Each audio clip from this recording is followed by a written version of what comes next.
पीएमश्री कन्या विद्यालय नागदा में शुक्रवार को पुरस्कार वितरण समारोह का आयोजन किया गया, जिसमें कक्षा नर्सरी से लेकर 12वीं तक की उन समस्त छात्राओं को सम्मानित किया गया जिन्होंने पूरे शैक्षणिक वर्ष में विभिन्न प्रतियोगिताओं में भाग लेकर प्रथम, द्वितीय एवं तृतीय स्थान प्राप्त कर विद्यालय का नाम रोशन किया। समारोह में मुख्य अतिथि के रूप में विधायक डॉक्टर तेज बहादुर सिंह चौहान थे, जबकि कार्यक्रम की अध्यक्षता सांसद प्रतिनिधि ओपी गहलोत ने की। विशेष अतिथि के रूप में नगरपालिका उपाध्यक्ष सुभाष चंद्र शर्मा, मंडल अध्यक्ष प्रकाश जैन, विजय पटेल, बिट्टू यादव एवं सुबोध स्वामी उपस्थित रहे। कार्यक्रम का शुभारंभ अतिथियों द्वारा मां सरस्वती के चित्र पर माल्यार्पण कर किया गया। इस अवसर पर विधायक डॉक्टर चौहान ने छात्राओं को विभिन्न गतिविधियों में भाग लेने के लिए आशीर्वाद देते हुए प्रोत्साहित किया। उन्होंने गत वर्ष कक्षा 10वीं में सर्वश्रेष्ठ प्रदर्शन करने वाली छात्राओं को अपनी स्वेच्छा अनुदान राशि से क्रमशः प्रथम स्थान पर 10,000 रुपए, द्वितीय स्थान पर 7,000 रुपए एवं तृतीय स्थान पर 5,000 की राशि प्रदान करने की घोषणा की। वहीं कबड्डी में राज्य स्तर पर खेलने वाली बालिका तनिषा को 5,000 रुपए की प्रोत्साहन राशि देने की भी घोषणा की गई। इसके साथ ही गतिविधियों में भाग लेने वाली प्रत्येक प्रतिभागी बालिकाओं को 100 रुपए नगद देने की घोषणा कर उनका उत्साह बढ़ाया। अपने संबोधन में विधायक ने बेटियों को मन लगाकर पढ़ाई करने एवं हर क्षेत्र में श्रेष्ठ प्रदर्शन करने के लिए प्रेरित किया। साथ ही उन्होंने शीघ्र ही विद्यालय के पुराने भवन को डिसमेंटल कर उसके स्थान पर नवीन भवन के निर्माण की प्रक्रिया प्रारंभ होने की जानकारी भी दी।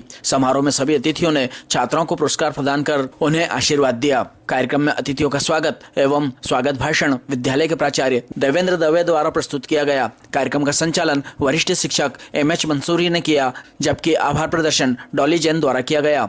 कार्यक्रम के अंत में गत वर्ष 100% परीक्षा परिणाम देने वाले शिक्षकों देवेंद्र दवे, अखिलेश पाटीदार, मनोहर अखंड, सविता शेखावत, राजलक्ष्मी स्वामी, सरला वत्स, शशिकला तिवारी, सीमा वर्मा, नाजनीन खान, मधुबाला शर्मा, डॉली जैन, अर्चना दवे एवं प्रीति गुप्ता को सम्मानित किया गया। इस अवसर पर विद्यालय की छात्राओं सहित समस्त शिक्षक एवं स्टाफ सदस्य बड़ी संख्या में उपस्थित रहे।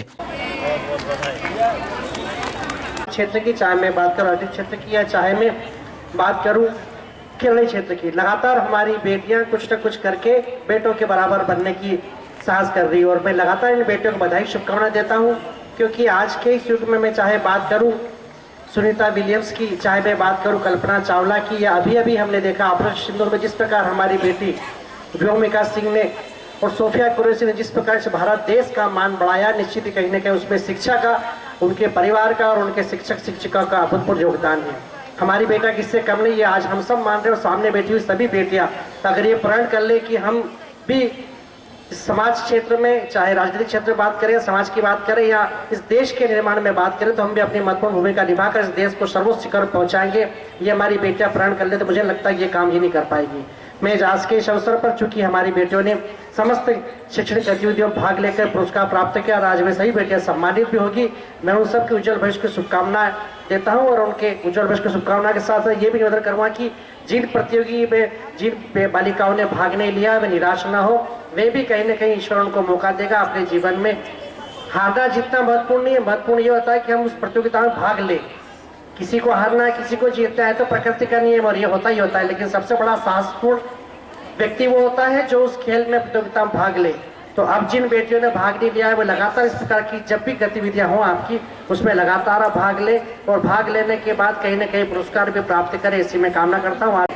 जो लगातार विद्यार्थियों के बारे में और विशेषकर बच्चों के बारे में लगातार सोचते हैं, आपको किसी भी प्रकार की कोई भी समस्या हो तो माननीय विधायक जी आपकी हर क्षेत्र में मदद करने को तैयार है। अभी 26 जनवरी को हमने स्कूल में कार्यक्रम किया था तो माननीय विधायक जी ने सहज ही जिन बालिकाओं ने, जिन बालकों ने उस नृत्य में भाग लिया था, देशभक्ति गीत में भाग लिया था, माननीय विधायक जी ने सहज ही बिना कहे अपने विधायक जी घोषणा देकर ये साबित कर दिया कि यदि आप प्रण कर ले कि हम कुछ करना चाहते हैं तो हमारे माननीय विधायक जी, हमारी सरकार और हमारे जनप्रतिनिधि आपके साथ कंधे से कंधा मिलाकर आपके हर समय आपके साथ खड़े हैं। माननीय विधायक जी ने जैसे यहाँ पर अभी पीएमश्री विश्वविद्यालय की सौगात दिलवाई है, साथ ही साथ चाहे मैं बात करूं ग्रामीण क्षेत्र में तो कई विद्यालय भवन माननीय विधायक जी के कर कमलेश्वर माननीय विधायक जी कार्यकाल में बनने को तैयार है।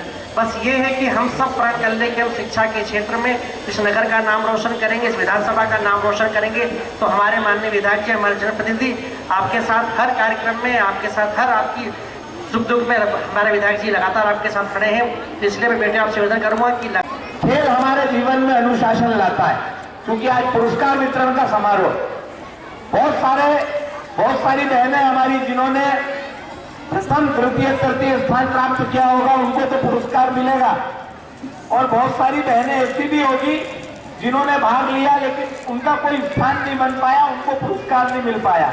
मैं उन बहनों से आग्रह करूंगा अपने खेल को और भार देना और अगले साल नंबर 1 मार के आना। करोगे ना ऐसा?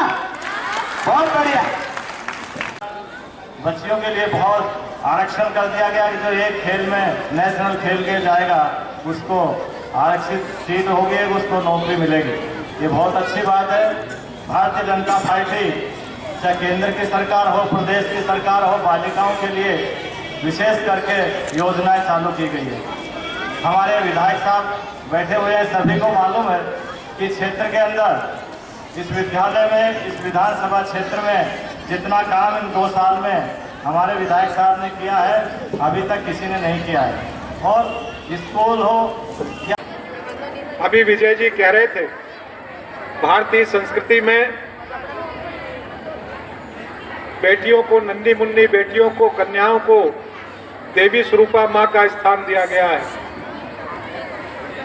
और हमारी संस्कृति में, हमारी परंपरा में हमारी मान्यता है कि जहां पर नारियों का सम्मान होता है वहां पर देवताओं का वास होता है। और आपको सबको सुनकर प्रसन्नता होगी कि नागदा नगर में अगर सबसे बड़े अधिकारी के रूप में काम करती है तो हमारी बहन एक अधिकारी के रूप में काम करती है, रंजना पाटीदार के रूप में।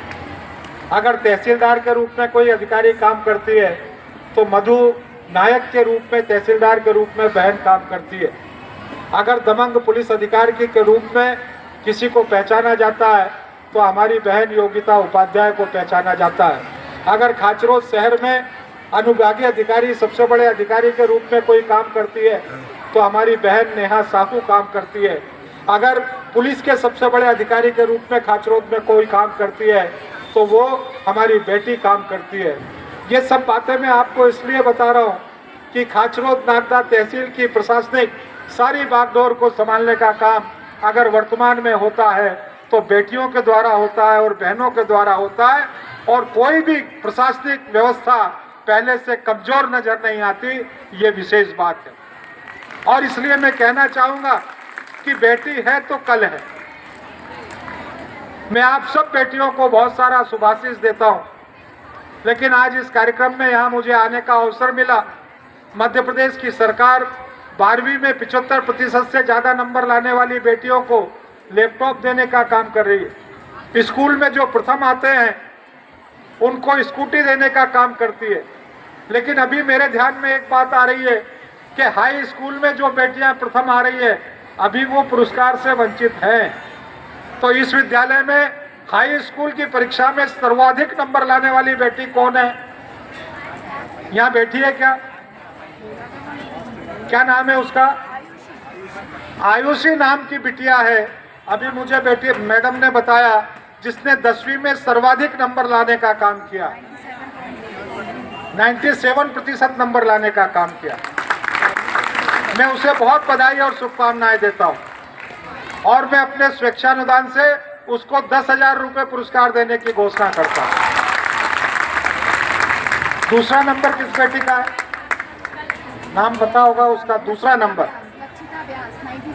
हाई स्कूल में 96% नंबर लेकर जो बेटी आई है 10वीं में, दक्षता व्यास, लक्षिता व्यास, उसको भी मैं 7,000 रुपए देने की घोषणा करता हूं। और तृतीय स्थान पर कौन आई है? लक्षिता आई है क्या?